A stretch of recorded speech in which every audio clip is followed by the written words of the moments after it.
क्या आपको पता है कि महाबोधि मंदिर जहाँ सिद्धार्थ गौतम को बुद्धत्व प्राप्त हुआ, उस जगह का नियंत्रण बौद्धों के पास न होकर हिंदुओं के पास है। 1956 में बाबा साहब के धर्मांतरण के बाद भारत में करोड़ों की संख्या में बौद्ध हैं, लेकिन आज तक महाबोधि विहार बौद्धों के नियंत्रण में नहीं है। पूरे विश्व में सिर्फ बोध गया विहार ही ऐसी धार्मिक जगह है जिसका नियंत्रण अन्य धर्म यानी कि हिंदू करता है। वीडियो में आगे बढ़ने से पहले अगर आपने अभी तक हमारा चैनल सब्सक्राइब नहीं किया है तो तुरंत कर दीजिए, साथ ही बेल वाले आइकॉन को दबा दीजिए। तो चलो शुरू करते हैं वीडियो।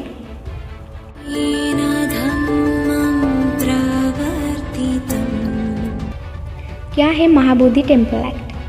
इसके अनुसार एक कमेटी में 4 बौद्ध और 4 हिंदुओं का चयन 3 साल के लिए होता है।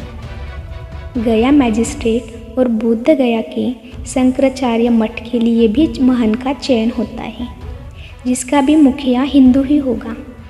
ज़्यादातर लोग जो महाबोधि मंदिर का नियंत्रण करते हैं वो हिंदू होते हैं। महाबोधि विहार जहाँ है वहाँ 12वें दशक तक पाल वंश बहुत तेज़ी से महायान पंथ से चल रहा था।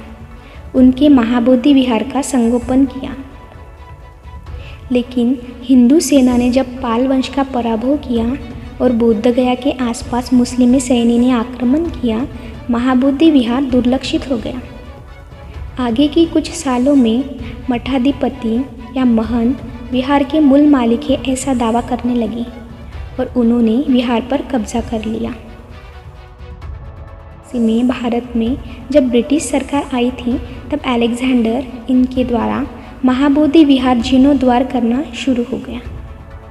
कुछ दिन बाद 1851 को श्रीलंका के बौद्ध गुरु अनगरिका धर्मपाल इन्होंने विहार का हक बौद्ध को फिर से दिया जाए ऐसी मुहिम चलाई।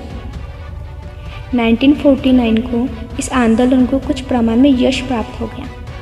तब बिहार का हक हिंदू महंता से छीनकर बिहार सरकार के पास आ गया।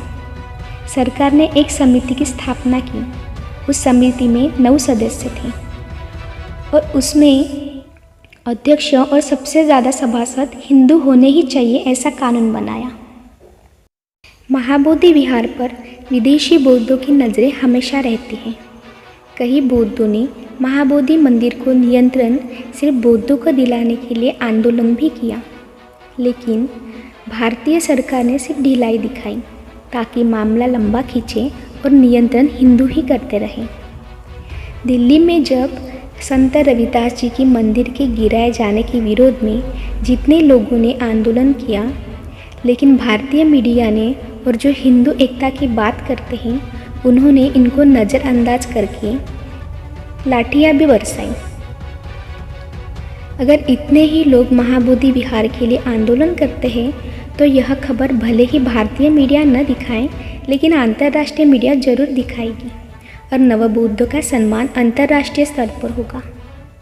बौद्धों को यह समझना ही होगा कि सिर्फ संविधान की पूजा करने से कुछ नहीं होगा, बुद्ध और उनका धम्म पढ़ने से होगा। बेमतलब जय भीम चिल्लाने से सब कुछ नहीं होगा। असल जीत के बाद जय भीम बोलना ही गर्व की बात होगी। बाबा साहब के मिशन को पीछे से धक्का लगाकर जय भीम बोलना बेवकूफ़ी है। बाबा साहब के द्वारा शुरू की गई धर्म क्रांति एक दूरदृष्टि वाला कदम है। आज अलग अलग पहचान मिल गई है। बहुजन, मूल निवासी, दलित, एससी। बाबा साहब अंत में धम्म क्रांति ही तो चाहते थे। जय भीम मतलब बाबा साहब की जीत हुई, लेकिन क्या जातिवाद मिट गया? क्या भेदभाव मिट गया? ये कैसी जीत है? सोचो, खुद जागरूक हो जाओ, दूसरों को भी करो। जय भीम, नमो बुद्धाय। वीडियो अच्छी लगी होगी तो लाइक और सब्सक्राइब करना ना भूलें। जय भीम, नमो बुद्धाय।